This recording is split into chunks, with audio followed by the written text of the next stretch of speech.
নমস্কার বন্ধুরা, আজ আমি বানাবো আলু কচু দিয়ে কাড়ান ছাতুর ঝোল। প্রথমেই ছাতুগুলোকে জলে ভিজিয়ে নিয়েছি। ছাতুতে অনেক বালি থাকে, তাই এবার আমি ছাতুগুলো ধুয়ে করে কেটে নিয়েছি।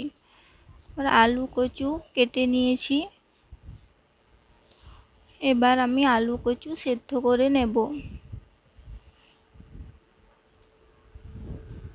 সেদ্ধ হয়ে গেছে। এবার আমি পেঁয়াজ, টমেটো আর আদা, রসুন, পেঁয়াজ বেটে নিয়েছি। এবার কড়া বসিয়ে দেব। কড়াতে তেল দিয়ে দিয়েছি পরিমাণ মতো। এবার ছাতুগুলো দিয়ে দিলাম। ছাতুগুলো দেওয়ার পর অল্প অল্প নুন আর হলুদ দিয়ে দিয়েছি। এবার নেড়ে চেড়ে ভেজে নেব।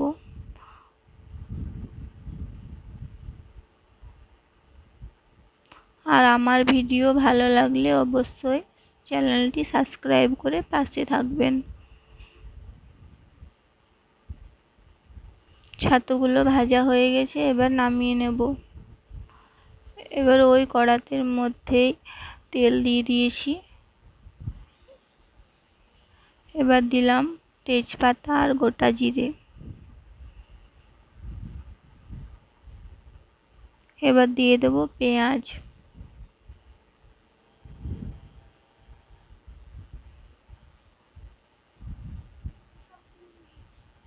পেঁয়াজটা ভালো করে ভেজে দেব।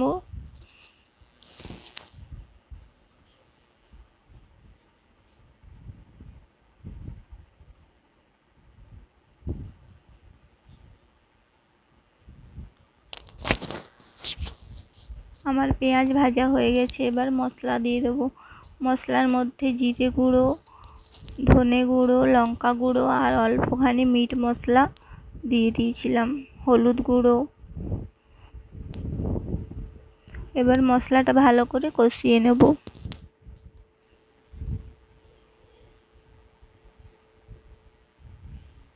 মশলাটা কষানো হয়ে গেছে।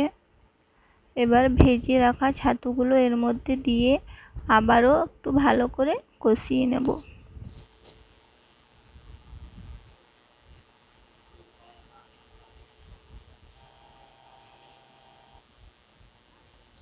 এবার আমি টমেটো আর অল্পখানি লবণ দিয়ে দেব। এবার লবণ দিয়ে করে ভালো করে নেড়ে চেড়ে নেব।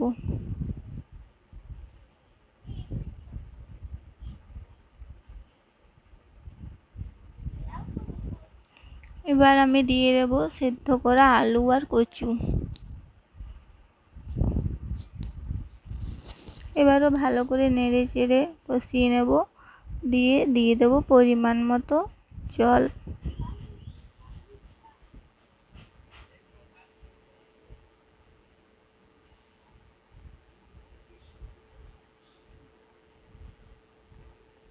এবার 5 মিনিট ঢাকা দিয়ে রেখে দেব অল্প আঁচে।